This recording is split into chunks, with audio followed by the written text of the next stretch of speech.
Hey guys, Tomboy61.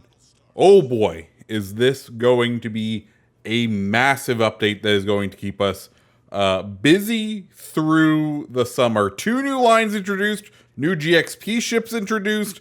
It's a banger. There's also some changes coming, so let's get into it and we'll go from there. First things first. Let's begin with the all-new American battleships that are coming to early access. That's right.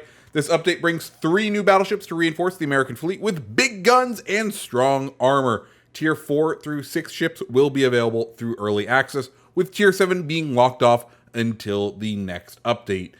At Tier 4, we have Nevada. She is a slow and steady heavy hitter. At Tier 4, she's armed with 10 14-inch guns, housed in 4 turrets. With her bread and butter battleship gameplay, you shouldn't expect any fancy consumables, but sinking ships from behind her helm will certainly constitute honest work. So that translates to, there's nothing too impressive about her, she's just another ship. Tier 5 Tennessee offers improved gun performance and 2 extra barrels, slightly better survivability, and marginally improved AA suite. However, she keeps pace at about the same level as the Nevada, so don't expect much, it seems like. Tier 6 sees North Carolina raise the stakes with 9 16-inch guns that traverse faster than those of the preceding tier, while her super heavy shells also hit harder. At the same time, she's the first in line to truly break the 20-knot speed barrier. While by no means is she fast, she's comparatively mobile. The anti-air suite of the line also takes a dramatic turn for the better with North Carolina, even if her overall survivability isn't much improved. And finally, the battleships will be available in early access, in the early access mechanic in this update, which means that you'll need to open USN battleship crates if you want a chance to helm these guys. The crates are available in the regular and big variants as usual, and they will be offered as rewards for the new campaign and will also be sold in the store. USN battleship big crates have a higher chance of dropping one of the new ships, but if you're not into relying on pure luck, simply wait for the next update to research the new line, and including the new Tier 7 Kansas. If you manage to pull a ship from the crate, she'll continue with a new personal mission that will reward you with doubloons and commander items. The missions are only available once per ship. So that's exciting. That's the first bit of American news. You might notice the music. There's a lot of American news coming in this update. It's like the red, white, and blue update, even if what we get later in the thing isn't much. But this is exciting, you know. A new Tier 4, a new Tier 5, a new Tier 6, a new Tier 7. 4 new ships right there. Beautiful. Can't wait to get my hands on all of them. Of course, we do also have the brand new campaign ship, the Georgia. This is considered the Georgia on My Mind campaign. Georgia is an American Tier 7 battleship and is the pride of our latest campaign. She offers relatively accurate and exceptionally hard-hitting 18-inch guns, but in a limited battery of 6 guns. Despite their limited number, they reload quickly for a battleship, and Georgia's AA capabilities are among the best. Her top speed is 33 knots, also allows her for significant tactical freedom when choosing where to position yourself for attack or defense. All that should be taken down with a pinch of salt. Georgia's armor can still be melted away by enough HE shells, and her full salvo is not that impressive. However, her repair party has a fairly short cooldown and can offset some non-fatal errors. The campaign runs for 5 weeks and features 100 milestones that you can either beat or skip. Attaining Georgia herself requires you to activate the Admiralty backing, which is available for 2,500 doubloons.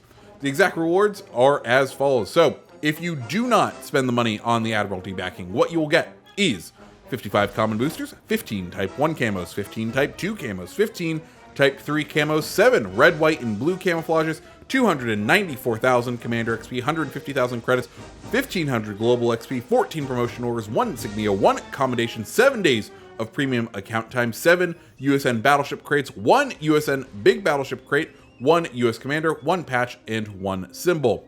Now, if you add the Admiralty backing to that, you will get all of that, and also 45 rare boosters, 30 epic boosters, 25 type 1 camouflages, 25 type 2 camouflages, 25 type 3 camouflages, 14 red, white, and blue camouflages, 113,000 commander XP, 1.5 million credits, 1,600 global XP, 26 promotion orders, 3 insignias, 3 commendations, 750 doubloons, 11 USN battleship crates, 4 USN big crates, and of course, the final thing being the Tier 7 USN battleship, Georgia. Now, that is not all when it comes to the American ships, because we are also getting a new bureau project, and that's going to be the good old Oklahoma. How many American battleships do we need? There's always room for one more, surely. Please welcome Oklahoma, a Tier 6 Nevada-class battleship with solid armor and a decent punch in her guns to do your deeds in the lower tier missions. But wait, there's more.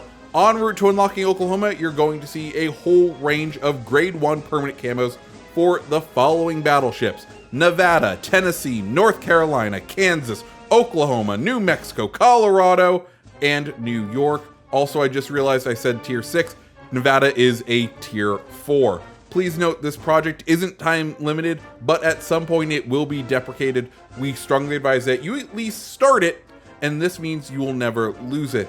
Also, that is not all for American news this time around. I'm going to skip down to the bottom of the patch notes, where we also introduce the premiums and new global XP ships coming. Well, I say returning global XP ships, and they're all of the red, white, and blue variety. So, Tier 6 Destroyer Benham will be available for 500,000 global XP, and also for doubloons.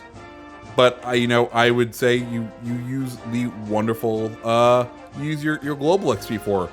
I think this is a smart move, just because previously when Benham was launched, people were not so hot on her. But with the addition of Gleaves, the sort of American torpedo commander, I think she's seen a lot of benefit, and she's definitely a fun ship to play. I love taking Benham out. So hopefully if you skipped out on that campaign because you weren't liking her, or because you didn't want a destroyer, a torpedo-focused destroyer without a torpedo commander for the line, well, that has been fixed. Additionally coming to global XP, Tier 7 battleship Massachusetts. That's right, for 750,000 global XP, she'll be joining her sister ship, the Alabama, in the premium store for, once again, 750,000 global XP. And then finally, as a proud Florida man himself, I am happy to say the Tier 6 battleship Florida will be available for doubloons as the new premium this time around. All of that makes me very excited. That is all of the American ship news coming to the game. And yeah, there's a lot there. This is definitely the red, white, and blue update, despite whatever they want to say, because up next is probably the bigger news of the update, and that is German aircraft carriers are here. That's right. We have a new line of aircraft carriers entering the waters and preparing to fight for the skies. Rhine, Wesser, and August von Parseval. These three behemoths offer a fresh perspective on carrier gameplay thanks to their access to AP bombs, acting much in the same way as AP shells. These bombs can reliably hit ship citadels and deliver significant damage, but they cannot start fires. A special commander is also coming to the helm of the new carriers, Hans Giesler. His base trait Barrage is a bit unusual for carriers. It speeds up the reloading of secondary guns for any ship type when chosen as an inspiration. As German aircraft carriers have somewhat better secondaries than their other nations, this edge may come in handy in a pinch. The regular and legendary skills in his arsenal focus on improving AP bombs. When the active component of his Corkscrew legendary skill diminishes incoming damage to the carrier when allies are nearby. Additionally, his Impervious skill reduces the damage to your German aircraft carrier takes from instances of fire and flooding. Hans Giesler is available from German and international commander crates as well for 900,000 commander XP from the store. Additionally, look out for the German Carrier Commander special mission that will be available for the duration of the update. It will reward you with one copy of Hans Giesler. Finally, coinciding with the introduction of the German carriers, And here's a big one. The Tier 7 plane squadrons of all nations will receive a new consumable in an additional slot called Evasive Maneuver, which makes them immune to damage for a short period of time. Yeah. It's about to get lit in Tier 7.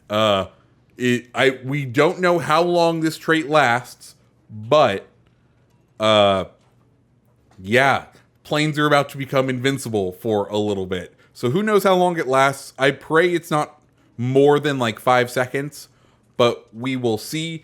The German ships will be fully researchable right from the start of the update. Like the other carrier lines, it will take more XP and credits to research them, comparable to other lines of their ship. One final addition to the carrier gameplay for this update, the spotting ribbon. You can earn these by spotting enemy ships with your squadron. Currently, only aircraft carriers earn these. So, 2 big gameplay updates there. One, that the evasive maneuver, we're going to have to see how long it lasts. Personally, if it's any longer than about like 8 seconds, I would like to see enhanced AA become a counterplay for it, just so that then you have a reason to run that on your cruisers. But we will have to see.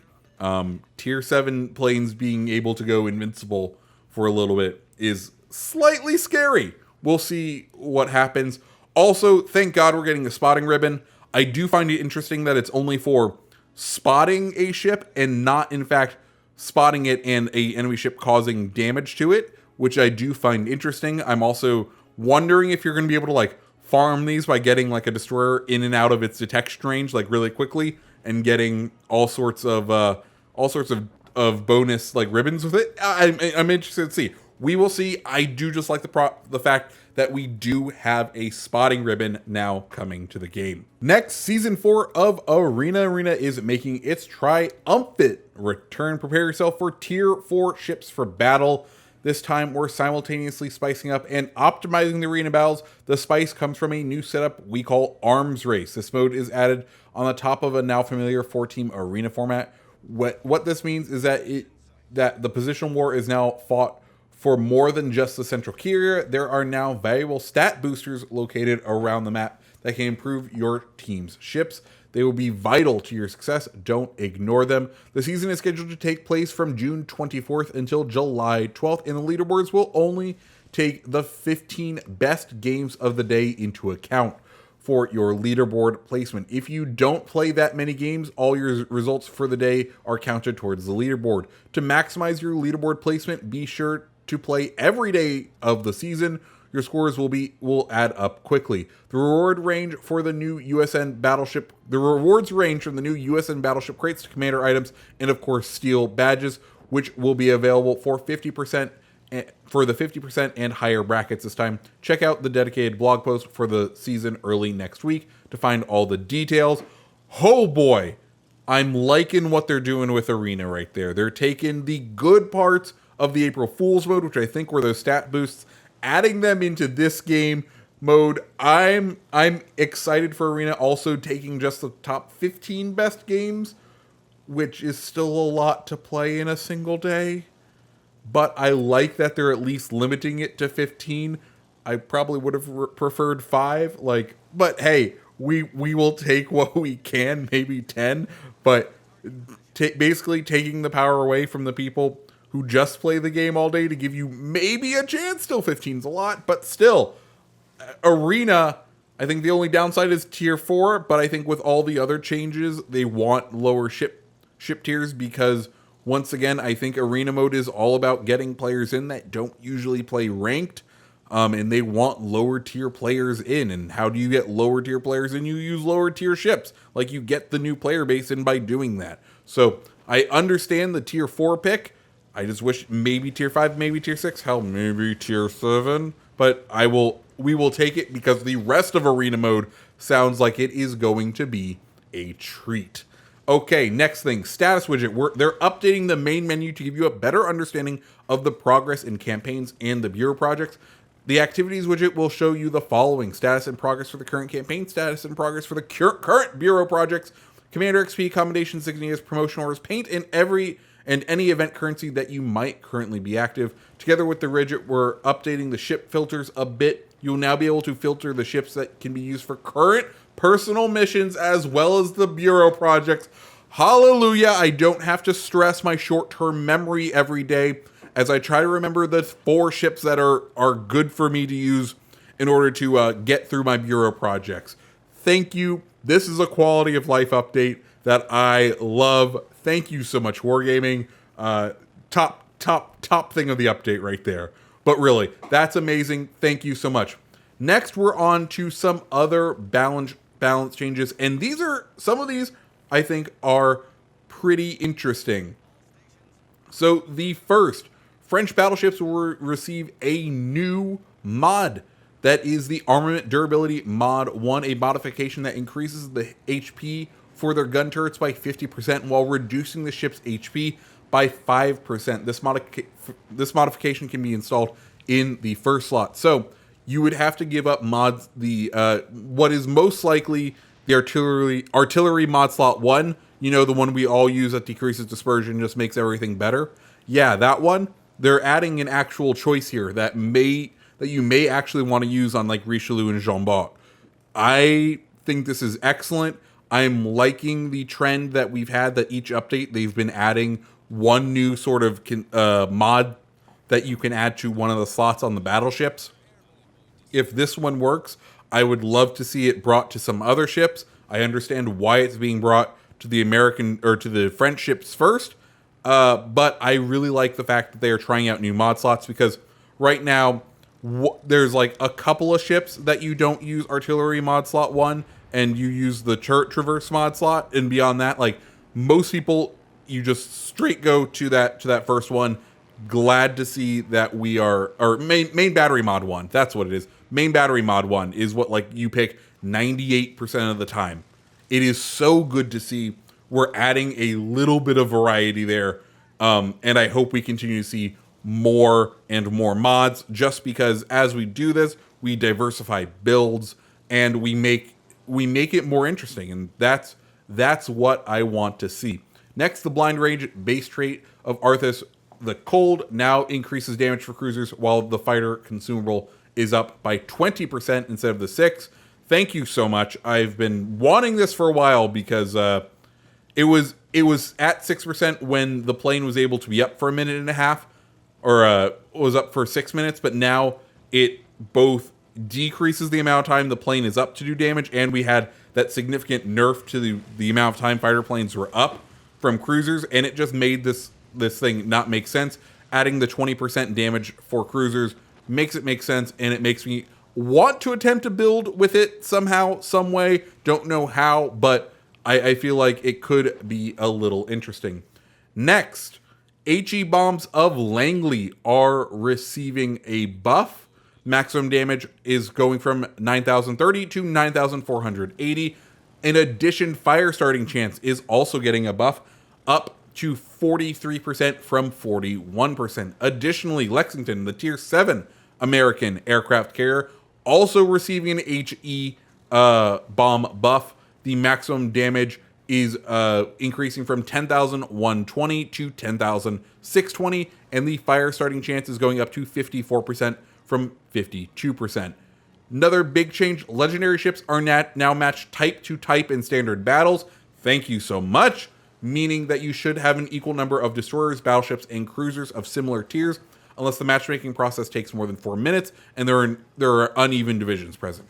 Cool, awesome. That makes playing in legendary tiers a whole lot better. I am so glad we are seeing this. Additionally, Tier 3 aircraft carriers will now have shot down planes included in their service costs. Their credit income is boosted a little to compensate for this. That's interesting. Because previously we've been on fixed sort of numbers, and if shot down planes are now included in service cost, that's an interesting thing to try in Tier 3. I'm wondering if that's going to go up to the higher tiers. We will see. Last, we have some bug fixes. The all-out anti-air skill has been renamed No Fly Zone, as the former name was a working title that made it into the game. The filter submenu sometimes opened up with an animation that didn't display correctly. whenever a player pinged a key area while having a ship behind the reticle, the ping could be incorrectly sent to that ship instead. In rare cases, the port screen wasn't displayed before a battle began. The consumable listed an update in a timely manner when switching between higher and lower tier aircraft carriers. This was only affected in the port interface, and a plotted course for aircraft carriers broke if a player disconnected and then returned to the game. So all of those should be fixed. And guys, that is the update. There's a lot here. One, I will once again say, even though we're getting German aircraft carriers, which I don't even think I talked about my opinion, AP bombs sound terrifying. We'll see what they're like, but that sounds slightly terrifying. We will see how they perform. But just because we're getting German aircraft carriers this update, I feel like this is an American update through and through. Celebrate 4th of July. I don't know what you want, but the amount of American love we're seeing this update makes me want to rebrand this the American update. But hey, we'll take it. I'm all for it. We're about to hit the summer when usually the kids are out of school and they have tons of time to play their Widget games. And, well, hopefully this new content satisfies those kids who aren't in school. Beyond that, for those of us who have jobs, oh boy, do we have a lot of work to do to get all of these wonderful new things. Glad to see a non-legendary being added to the Bureau again. I do like seeing new sorts of projects that can be done, and I'm excited to go ahead and do that. But yeah, guys, that's this update. What do you think? Let me know down in the comments below. It's going to be a big one. So guys, my name is Tomboy61. I hope you have a great rest of your day. See ya.